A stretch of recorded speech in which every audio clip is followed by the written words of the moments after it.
Hello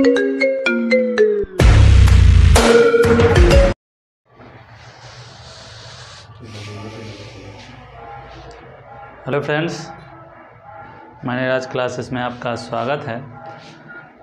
आज हम लोग बहुपद का दूसरा भाग पढ़ेंगे। इससे पहले मैंने पहला भाग पढ़ाकर अपने चैनल पर डाल दिया है। जो विद्यार्थी उन वीडियो को नहीं देखे हैं वो देखने के बाद ही ये वीडियो आप लोग को समझ में आएगा। इसीलिए वो वीडियो पहले देख लीजिए, उसके बाद ये वीडियो देखिएगा तो ज़्यादा अच्छे से समझ में आएगा। तो चलिए हम लोग शुरू करते हैं। पहला बहुपद का दूसरा भाग। इससे पहले हम लोगों ने पढ़ा कि बहुपद का घात कैसे पहचानते हैं, कि बहुपद की पावर में आखिर क्या हो तो बहुपद को पहचानेंगे। हम लोगों ने पढ़ा था कि बहुपद को पहचानने का सबसे आसान तरीका क्या था, कैसे पहचानेंगे कि कोई भी बहुपद है।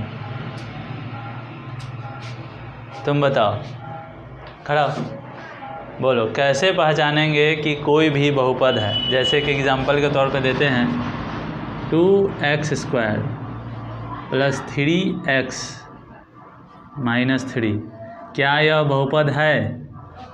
बताओ।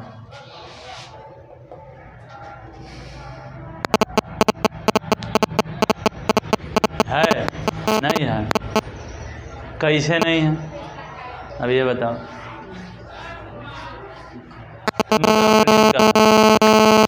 बहुपद नहीं है। खड़ा हो। हाँ बताओ, यह बहुपद -3 है। -3 क्या है? पूर्ण संख्या नहीं है। चलो ये बता दी, सही है। बैठ जाओ, तुम भी बैठ जाओ। बहुपद कैसे नहीं होगा? जब किसी पर भी अगर जो चर का जो पावर है अगर पूर्ण संख्या नहीं है तो वो बहुपद नहीं होगा। ये पिछले क्लास में हम लोगों ने पढ़ा था। आज हम लोग पढ़ेंगे बहुपद के टाइप। पहला टाइप हम लोग पढ़ेंगे पद के आधार पे, अकॉर्डिंग टू टर्म। पद के आधार पे पढ़ेंगे अकॉर्डिंग टू टर्म। तो पद के आधार पे बहुपद को 4 भागों में बांटा गया है। बेसिकली 3 भाग ही है, चौथा भाग एक्स्ट्रा से ऐड कर दिए हैं। पहला हम लोग पढ़ेंगे एक पदी, या इसको एक पद ही बोला जाता है। इंग्लिश में पढ़े तो मोनोमियल। अब एक पदी इसको कब कहेंगे? एक पदी उसको बोलते हैं जिसमें एक पद हो, जैसे 4x - 1/2 y², 3x, इस तरह का जो भी हो, 3x⁻3, इस तरह का जो भी होगा वो एक पदी होगा। दूसरा है द्विपदी यानी कि बाइनोमियल। इसमें 2 पद होगा, जैसे इस तरह 3x + 2 या 1/2 x² + 3x। इस तरह का अगर कोई भी पद है तो उसको हम द्विपदी बोलेंगे। तीसरा आएगा त्रिपदी। इंग्लिश में पढ़े तो ट्राइनोमियल, जिसमें 3 पद हो, जैसे 3x² + 2x + 1 या 1/2 u² + v + 3। ये 3 पद है, 1 2 3, तो इसीलिए इसको त्रिपदी कहा गया है। चौथा आता है शून्य पद, यानी कि इसको 0 पढ़ेंगे, जीरो नोमियल या 0 पॉलिनोमियल पढ़े कोई भी, जैसे 0 × m² +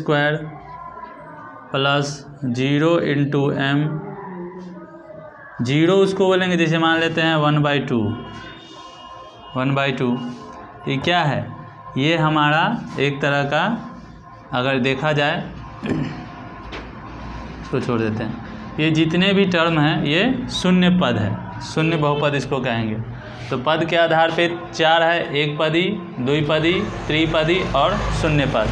अब इस पर कुछ क्वेश्चन भी देख लेते हैं कि कुछ क्वेश्चन इस पर अधिकतर विद्यार्थी फंस जाते हैं। जैसे क्वेश्चन हमसे पूछा गया कि x² plus 4x plus 3x², ये हमसे पूछा जाएगा कि ये कौन पदी है, एक पदी है कि द्विपदी है कि त्रिपदी है। तो यहाँ पे ध्यान देना है कि ऐसे नहीं गिनना 1 2 3, तो ये त्रिपदी ऐसे करोगे तो त्रिपदी। लेकिन हम सबसे पहले देखेंगे कि क्या यह सॉल्व हो सकता है या नहीं। तो सॉल्व हो सकता है। यहाँ पे 3 के गुणांक में x² है, यहाँ भी x² है। तो इससे पहले वाले क्लास में हम लोगों ने पढ़ा था सजातीय और विजातीय पद।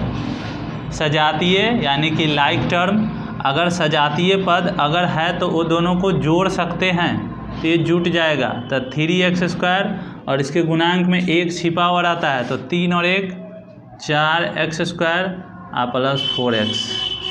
अब ये नहीं जुटेगा क्योंकि यह विजातीय पद हो गया, अनलाइक टर्म हो गया। जोड़ने के लिए यहाँ पर भी पावर 2 होता तब जोड़ते। तो ये कौन सा पद हो गया? द्विपदी हो गया। इस तरह ये हो गया द्विपदी। ऐसे अगर नहीं सॉल्व करते तो कोई बच्चा कहता त्रिपदी है, तो होगा गलत। तो इसीलिए हम लोग पहले इसको देखेंगे कि क्या वह सॉल्व हो सकता है या नहीं। हम लोग आते हैं चर के घातांकों के आधार पर जो बहुपद को बांटा गया है।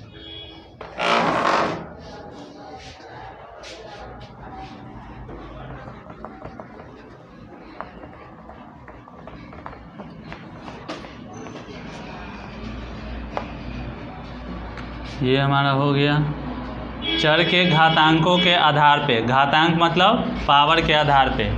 तो इसको 3 भाग में बांटा गया। पहला है रैखिक बहुपद, इंग्लिश में इसको पढ़े तो लीनियर पॉलिनोमियल। इसको बोलेंगे रैखिक बहुपद। रैखिक बहुपद का डिफिनीशन हुआ होगा चर का अधिकतम घात 1 होना चाहिए। अगर चर का अधिकतम घात 1 है तो वो हमेशा रैखिक बहुपद कहलाएगा। जैसे अगर इस तरह क्वेश्चन डाल दे 4x, तो ये रैखिक बहुपद है। एक पदी तो है लेकिन रैखिक है क्योंकि चर का जो घात है वो क्या है? 1 है। या इस तरह डाल दे 4x प्लस 3 1/2x, या x के जगह आप 1/2a, या यहाँ पे हम लोग 3/2a²। इस तरह a² नहीं, a² गलत हो जाएगा। चर का अधिकतम घात, चर यहाँ पे x है, यहाँ पर भी चर का अधिकतम घात 1 है, यहाँ पर भी 1 है। तो इस तरह के बहुपद को हम लोग क्या बोलेंगे? रैखिक बहुपद। दूसरा आते हैं द्विघाती। द्विघाती इंग्लिश में इसको पढ़ते हैं क्वाड्रेटिक, QUADRATIC, क्वाड्रेटिक पॉलिनोमियल। अब क्वाड्रेटिक और हाँ एक चीज़, इस सब का व्यापक रूप हम लिखवा देते हैं। व्यापक रूप कभी एग्जाम में पूछा जाता है ऑब्जेक्टिव में कि रैखिक बहुपद का व्यापक रूप क्या होता है। तो रैखिक बहुपद का व्यापक रूप ये होता है ax प्लस b, जहाँ a not इक्वल टू 0 होता है। ई 0 नहीं हो सकता है ना। रैखिक बहुपद का व्यापक रूप क्या होगा? ax प्लस b होगा, जहाँ a not इक्वल टू 0 और इसके शून्यकों की संख्या भी 1। अगर पूछ देता है कि रैखिक बहुपद में कितने शून्यक निकाले जा सकते हैं, तो 1 निकाले जा सकते हैं। अब हम लोग आते हैं द्विघाती बहुपद। तो सबसे पहले इसका व्यापक रूप पे आते हैं, इसका भी व्यापक रूप। तो द्विघाती बहुपद का अगर व्यापक रूप का बात करें तो इसका होता है ax² plus bx plus c। यहाँ पर भी a not इक्वल टू 0 होगा, यहाँ पर भी a नॉट इक्वल टू 0 होगा और इसके शून्यकों की संख्या 2 होगी। जितना पावर उतना शून्यक। यहाँ पर भी चर का अधिकतम घात कितना है? 2 है। चर का अधिकतम घात 2 है, तो इसमें भी जो शून्यकों की संख्या होगी वो 2 होगी। ऑब्जेक्टिव में पूछता है कि द्विघाती बहुपद में शून्यकों की संख्या कितनी होगी। ऑप्शन में रहेगा 1 2 3 4, तो 2 पे टिक मारेंगे। अब एग्जाम्पल के तौर पे देखा जाए तो जैसे 2x² प्लस 3x प्लस 2, ये क्या है? द्विघाती बहुपद है। या 1/2x² प्लस 3, ये भी द्विघाती है, क्योंकि चर देखना है। चर का अधिकतम घात कितना है? 2 है। हम लोग आते हैं तीसरा।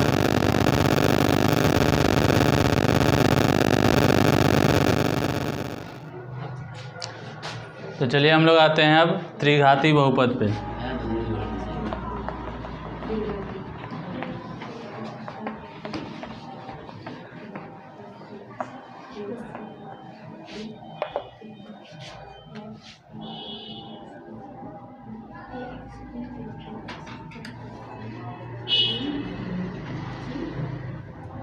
त्रिघाती बहुपद, इसको हम लोग क्यूबिक पॉलिनोमियल बोलेंगे। Cubic polynomial.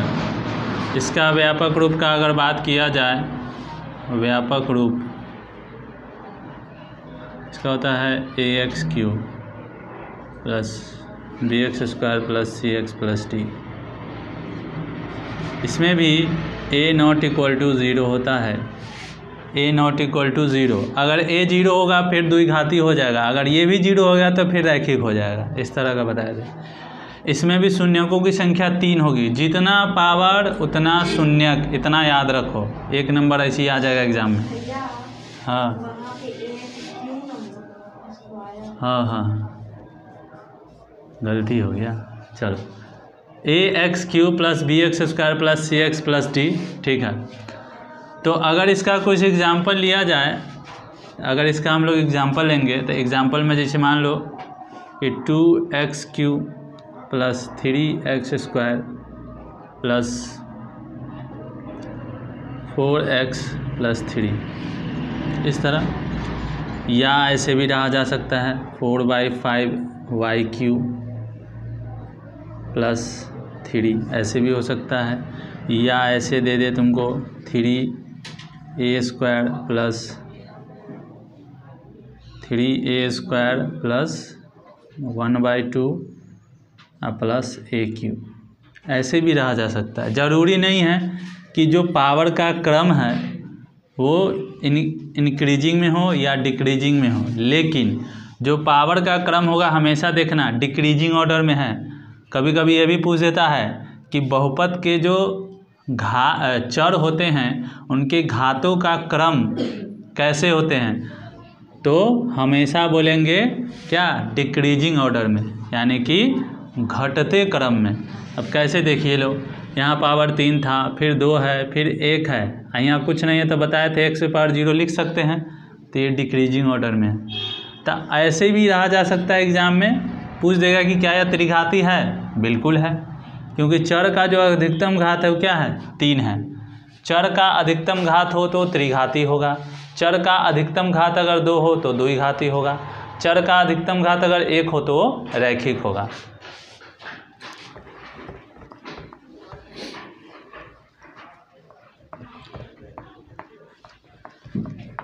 ये क्लास 8, 9 और 10th के जितने भी विद्यार्थी हैं उनके लिए बहुत ही सफिशिएंट वीडियो, यानी कि बहुत ही महत्वपूर्ण है। अगर आप लोग इस वीडियो को अगर देखिएगा तो बहुत ही ज़्यादा कुछ समझ में भी आने वाला है, और इसके आगे भी मैं इस पे वीडियो बनाता रहूँगा, क्योंकि बहुपद बहुत बड़ा चैप्टर है नहीं, लेकिन 2 भाग इसका और आएगा। अब इस पे हम लोग कुछ क्वेश्चन भी देखेंगे। तो आज के लिए इतना ही, धन्यवाद।